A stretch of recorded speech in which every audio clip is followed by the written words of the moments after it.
activism and participation, and not so much focus on Standing Rock. But I got a text while I was at this dinner from my friends who are on the ground still. I'm gonna get very emotional, you guys, because this is a very real thing that we are dealing with. And the time is not tomorrow. The time is now.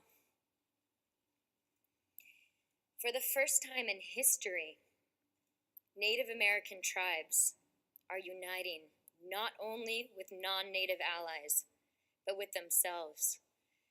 Because what a lot of us don't realize is that before colonization, Native American tribes, many of them were at war with one another. There is a profound healing that is happening on our planet. And a lot of that healing is because Indigenous people are standing on the front lines, strong and brave, and with their fists open. There's been a misconception that we have to fight with knives by our sides and with anger and with violence. And what we are seeing right now at Standing Rock is that thousands of people are committed to fighting and winning a battle against corporate greed with nothing but love and compassion, prayer and ceremony. And my brothers and sisters and your brothers and sisters, 108 of them got arrested today for protecting clean water for not only those of us who are alive right now, but those of us who are to come, for my future babies. The fact that this has not been brought up in any of our debates, 40 years from now, which is what's on the Democratic platform, going from coal to natural gas, transitioning from coal to natural gas to renewable energy, we don't have 40 years. Because in 40 years, I'm going to be in my 60s. And I want to make sure that my grandbabies don't have to buy a bottle of water for $20 because clean water is impossible to find. I want to make sure that when they're driving down the roads and they see a river or a bubbling creek, that they can pull off in their car and jump in it. Because guess what? We can't do that right now. Our rivers are not going to be contaminated. They are contaminated. This is a grave issue, and we have people on the front lines being thrown in jail. Their First Amendment, I was thrown in jail. Guys, I was peacefully protesting. I didn't plan to get arrested. The day I got arrested, there was 26 others who got arrested. But I was doing what 300 other people were doing, and not any of them got arrested. I got singled out. I had a Facebook live feed going with over 40,000 people watching. And I was the only person out of 300 people who got arrested for doing that. So there's obviously, a big desire to keep this silent. But I'm calling out everyone in this room tonight. Show up. Don't just tweet about it. Don't just feed off of me getting arrested. Go to Standing Rock. Go to Standing Rock. Each and every one of you, if you can. Because guess what? It's not scary. I've been there. I was there when I got there. There was 35 people on the ground. I stayed for a month and a half living with them.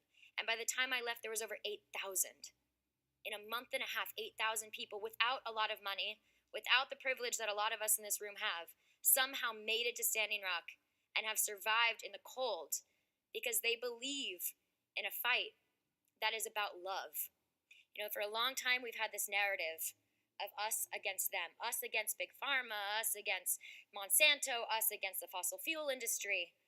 But that's not getting us anywhere. The reason why Indigenous people are making a difference is not only because they're the first people most of the time in other marginalized communities to get affected by climate change and by the fossil fuel industry, but because they're standing and they're praying. And what that prayer does is change the narrative from us against them to us with them. Because I guarantee you, those people in those seats at those oil companies who are building this DAPL pipeline, they're just trying to do what's best for their kid. They just might not know things that maybe we know. And so if we unite together and hold that ceremony and we hold that passion in love and in compassion, that is how we're going to make a difference. It's important to go green. I'm not saying it's not. It's important not to use plastic. It's important. But what's really important is standing up and making our voices so loud that they have no choice to ignore us. No choice. They say it's impossible. It's only impossible if we allow that.